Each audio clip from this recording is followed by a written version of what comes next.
Welcome to INT CBT. मेरा नाम अमित एरन है और आज जो टॉपिक कवर कर रहे हैं वो है आपका एक्टिव डायरेक्टरी कॉन्सेप्ट पार्ट 4।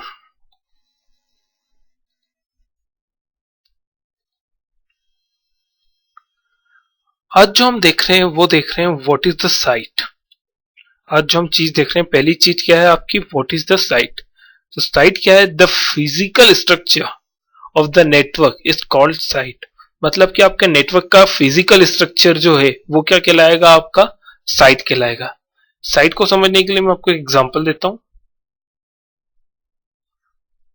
जैसे कि मैं बात करता हूं अपने INT-CBT नेटवर्क डोमेन की। मैं INT-CBT.com डोमेन के बारे में बात करता हूं। अब मैं INT-CBT की क्या है, मल्टीपल ब्रांच है। एक ब्रांच दिल्ली में, एक ब्रांच बेंगलोर में है, एक ब्रांच कहां है? मुंबई में। अब दिल्ली जो सेंटर है उसका ये अपना खुद का नेटवर्क है, जहां पे उसके खुद के डीसीज हैं और उसके क्या है, क्लाइंट्स हैं। मुंबई सेंटर है, मुंबई सेंटर के अपना खुद का नेटवर्क है। उस सेंटर में क्या है, उसके खुद के डीसीज हैं और क्लाइंट्स हैं। और बेंगलोर सेंटर में क्या, उसके खुद के डीसीज नेटवर्क है, उस नेटवर्क में उसके खुद के डीसीज हैं और उसके क्लाइंट्स हैं। ठीक है। तो ये जो नेटवर्क है, ये जो दिल्ली सेंटर का जो नेटवर्क है, इस नेटवर्क को क्या बोला जाएगा? मेरी साइट। तो मेरे डोमेन में कितनी साइट्स हो गई? एक दिल्ली साइट हो गई, दूसरी क्या हो गई? मुंबई साइट हो गई, और तीसरी क्या हो गई? बेंगलोर साइट हो गई। ठीक है। तो this is called a site.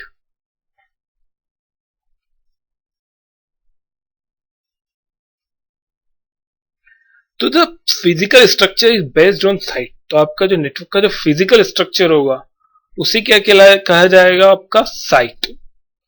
A site is a combination of one और मोर आईपी सबनेट। अब मैं बात करूं तो मेरी साइट क्या है? मेरी साइट के अंदर क्या है? इस साइट के अंदर क्या चल रहा है? एक डिफरेंट सबनेट चल रहा है।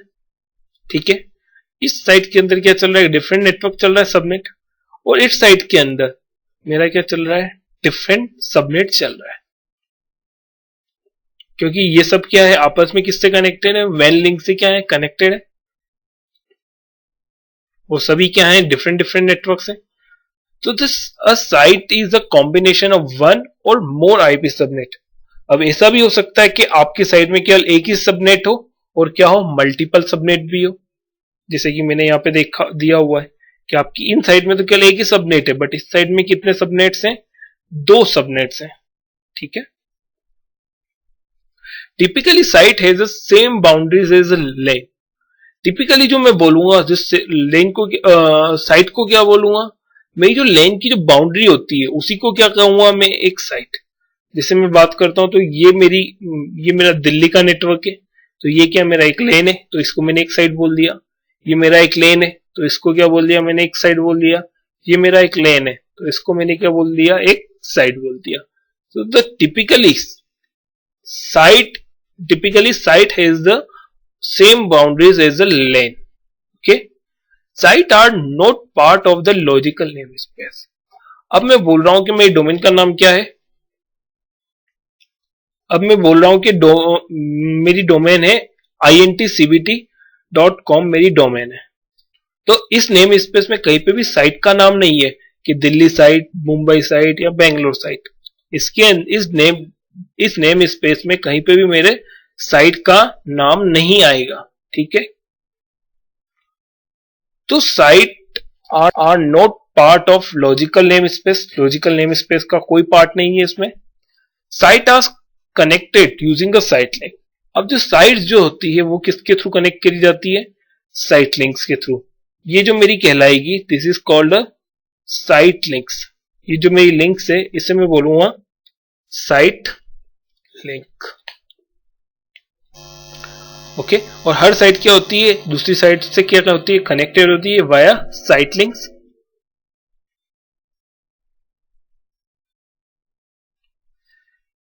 Site are connected using site links. Okay. Available bandwidth of 128 kbps or greater is sufficient. तो इस साइट लिंक की जो लिंक स्पीड जो होना चाहिए, कितना होना चाहिए? एक एवरेज माना गया कि 128 या फिर उससे हायर होती है तो बहुत होती है। मिनिमम तो कितने होनी चाहिए, 128 तो होना ही चाहिए, और अगर ज्यादा है आपके पास तो वो क्या है, आपके लिए अच्छा है।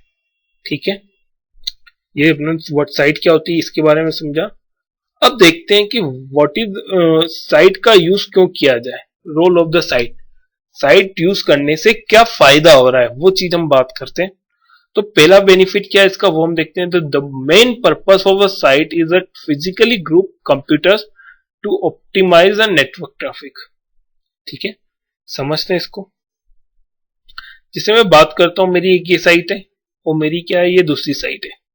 ठीक है, मेरी इस साइड में भी 10 डीसीज है और इस साइड में भी कितने हैं, 10 डीसीज है। अगर मैं बात करूं, अगर मैं इन 10 डीसीज में से किसी भी एक डीसी पे भी कोई चेंजेस करता हूं, तो वो इंफॉर्मेशन क्या की जाती है, उन सभी 10 के बीच में क्या, इन सभी 10 डीसीज के बीच में क्या की जाती है, शेयर की जाती है।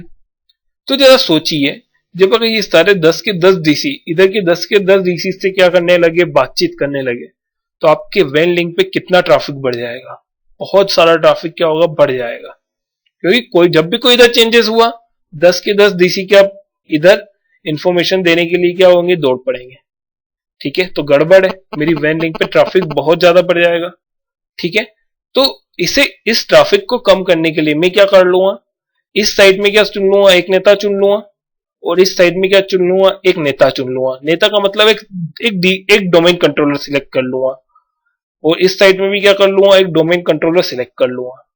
ये 10 बाकी जो 9 डीसीज है वो अपनी इंफॉर्मेशन किसको दे देंगे, इस डीसी को दे देंगे। और ये बाकी के जो 9 डीसी है दूसरे इस साइड में, ये भी अपनी इंफॉर्मेशन किसको दे देंगे, इस डीसी को दे देंगे। और ये दोनों डीसी जो है वो आपस में इंफॉर्मेशन एक्सचेंज करने का काम कौन कर लेंगे, ये दोनों डीसी आपस में इंफॉर्मेशन एक्सचेंज करने का काम कर लेंगे। ठीक है, तो इन डीसीज को जो मैं बोलूंगा वो बोलता हूं ब्रीच हेड सर्वर्स। ठीक है, इसको समझने के लिए मैं आपको एक एग्जांपल देता हूं। जैसे भारत पाकिस्तान वार्ता होती है, तो क्या आप सब लोग वार्ता करने चले जाते हैं क्या, नहीं। आप क्या करते हैं, आपका एक प्रतिनिधि चुन लेते हैं, वो उधर अपना एक प्रतिनिधि चुन लेते हैं, और दोनों क्या कर लेते हैं, आपस में बातचीत कर लेते हैं, और वो जो डिसीजन लाते हैं वो क्या करते हैं, आप मान्य करते हैं। तो सेम चीज क्या हो रही है, यहां पे हो रही है। तो साइट से क्या हो गया, आपका जो ट्रैफिक था वेन लिंक का वो क्या हो गया, ऑप्टिमाइज हो गया, कम हो गया। दूसरा, to facilitate the authentication by determining the nearest domain controller when user log on from workstation. मैं आपको एक बात करता हूं, जैसे मेरा एक ये कंप्यूटर है इस साइट के अंदर, इसी साइट के अंदर क्या है, मेरा ये कंप्यूटर है। जब इस कंप्यूटर पे कोई यूजर लॉगिन लेता है, तो आप ये चीज, तो ये जो कंप्यूटर है वो अपने आप को किसी भी डीसी से ऑथेंटिकेट करवा सकता है, चाहे वो ये इन 10 में से भी किसी से ऑथेंटिकेट करवा सकता है, या फिर दूसरी साइड में जो 10 डीसीज है इनमें से भी क्या कर सकता है, अपने आप को किसी से भी ऑथेंटिकेट करवा सकता है।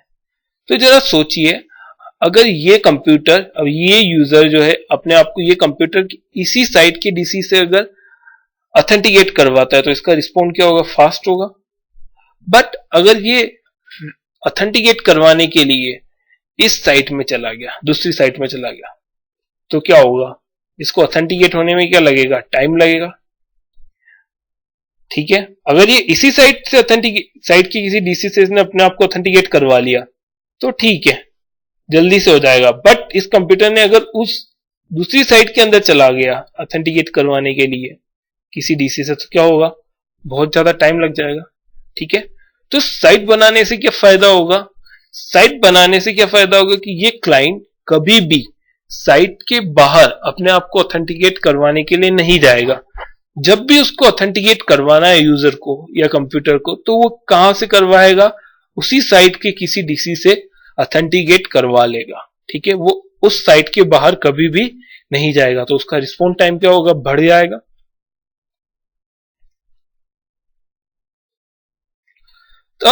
So to facilitate authentication by determining a nearest domain controller when a user log on from workstation, obviously to facilitate the replication of data between site। अब डेटा एक साइट से दूसरी साइट में डेटा को replication करवाने का काम भी कौन कर रही है, आपकी साइट लिंक ही कर रही है, साइट सी। साइट के बारे में और देखते हैं। अब जैसे मैं समझता हूं ये क्या है, मेरी एक साइट है, साइट ए साइट बी, और उन दोनों को कैसे कनेक्ट कर दिया मैंने, अपनी साइट लिंक से कनेक्ट कर दिया। ठीक है, अब साइट बनाने से क्या फायदा हुआ, site use to locate services, मेरी जो सर्विसेज हो जाएगी वो क्या हो जाएगी, लोकल हो जाएगी, मुझे साइट के बाहर जाने की जरूरत नहीं है। ऑप्टिमाइज द रेप्लिकेशन, रेप्लिकेशन का जो ट्रैफिक है उसको ऑप्टिमाइज करने के लिए, कम करने के लिए किसका यूज करते हैं हम, साइट लिंक का यूज करते हैं। और डिफाइन द ग्रुप पॉलिसीज, आप जो आपकी साइट के ऊपर क्या लगा सकते हैं, ग्रुप पॉलिसीज भी अप्लाई कर सकते हैं। ओके, एग्जाम्पल ऑफ साइट, मैं आपको साइट के एग्जाम्पल देता हूं। जैसे ये मेरी एक डोमेन है, इस डोमेन में मेरी एक साइट है, अटलांटा, हांगकांग, लंदन, तीनों ही कैसे कनेक्टेड है, वाया साइट लिंक्स कनेक्टेड है। ठीक है, अब ये भी हो सकता है कि ये मेरा एक डोमेन है, इसके अंदर क्या है, मेरी मल्टीपल साइट्स है, और ये भी हो सकता है कि मेरी एक सिंगल साइट है और उसके अंदर कितने डोमेन है, मल्टीपल डोमेन।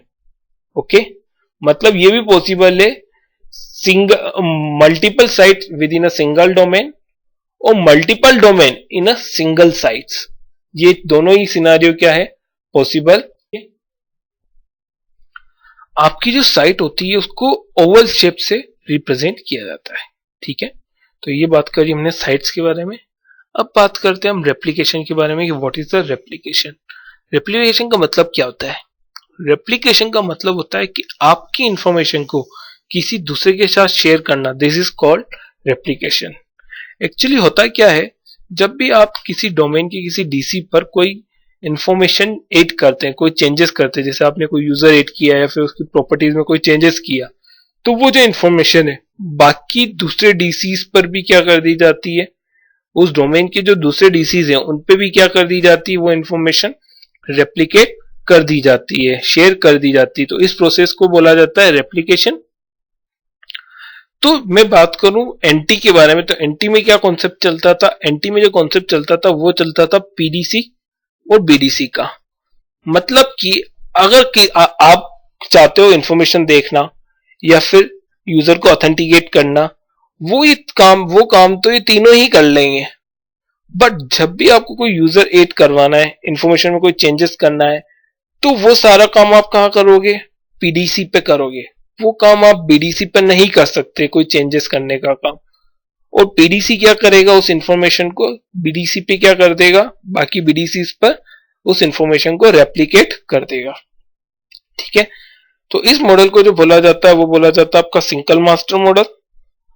अब आजकल जो चलता है 2000 में, 2003 में और 2008 सर्वर्स में, वो चलता है आपका मल्टी मास्टर मॉडल। मतलब कि चेंजेस आप कहीं पे भी क्या कर सकते हैं, किसी भी डीसी पे बैठ के क्या कर सकते हैं, यूजर ऐड करवाने का काम, इंफॉर्मेशन में चेंज करने का काम कर सकते हैं। और वो इंफॉर्मेशन वो डीसी क्या करेगा, बाकी बचे हुए जितने भी डीसीज पर है उन इंफॉर्मेशन को रेप्लिकेट करने का काम कर देगा। तो इस मॉडल को बोला जाता है आपका मल्टी मास्टर मॉडल। ठीक है, active directory uses multi master model for replication, changes made on any DC are replicated to all DC.